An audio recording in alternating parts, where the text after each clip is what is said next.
Welcome to our quality improvement journey. You are here, just starting out. The journey ahead may feel like a long and winding road, but have no fear. We will be here along the way to help you learn QI tools and methods to prepare you for an on-site improvement event where you will practice your skills and get results. To get you started, here's a little story about our QI journey, so buckle your seatbelts and hang on tight.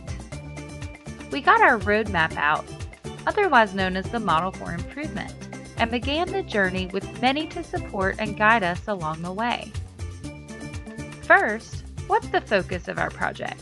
For this particular program, the project areas were already selected: efficiency of an STD clinic or effectiveness, doing the right things in the clinic workflow to screen and treat STDs. Then it was on to selecting a clinical partner. For some it was a breeze, but others had to tug and pull, but we finally got a partner. We looked for a champion clinic, one that was excited about improving their screening, had great leadership support, and was willing to roll up their sleeves, commit time, and take the dive with us. On to the next stop, building the clinical QI team. Come one, come all, we needed perspectives across the organization, from the front desk, to the nurse, to the provider. Who will be the lucky ones to be on the QI team? With the team in place, it was time to get down to business. What's our vision? Where do we go?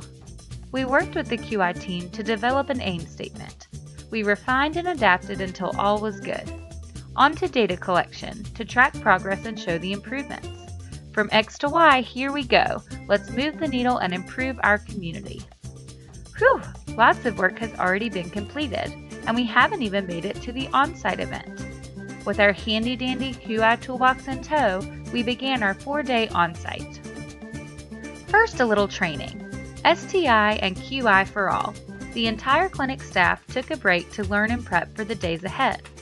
We then sequestered the QI team for the remainder of the week to roll up their sleeves and start the work. Dedicated time away from their normal positions was key. We needed them fully focused on making improvements so we could get results. We reviewed the aim statement so everyone could clearly see the vision. All agreed and off we went. Yes, that's our path. We know where we are starting and where we want to be. On to the next step. So what does the current process look like? We painted a picture of the current workflow using the handy-dandy QI tool, the value stream map. No guesses here. Piece by piece, based on what we saw with our own eyes, we built a map that gave us a clear picture and guided the direction of our next steps. When it was all said and done, there was lots we could do to make sure we were providing the best screening for our patients. But now what? We can't work on all of these things at once. Whew, good thing we brought our handy-dandy QI toolbox, because the impact matrix is exactly what we needed. It helped prioritize the changes to give us our quick wins. Time to make it happen. We divided into sub-teams. You take this, I'll take that. Divide and conquer to allow us to work on more improvement ideas at once. We were so excited to get started and change the world. Let's run to the clinic and make everyone start doing all of these changes today. Stop! Not so fast. You have to make sure these changes work for your clinic.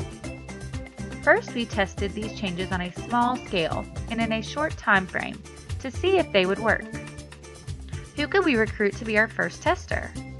I know, Miss Sally, the nurse, is on board and will give us great feedback.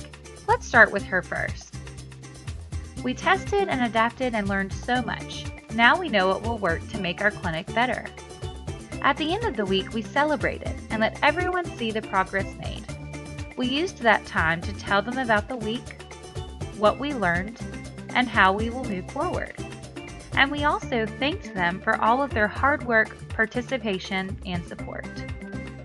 Whew, that was an intense 4 days. Let's go back to our regular jobs. Not so fast. We're not finished yet. Let's make sure our hard work isn't in vain. Let's dig into our handy-dandy toolbox to help us sustain. A tool called a newspaper is just what we need. It will be our action list to help us know what each person needs to do by when to make these changes stay. All right, we will see you in 30, 60, and 90-day check-ins to regroup, celebrate, and get this train moving towards our goal.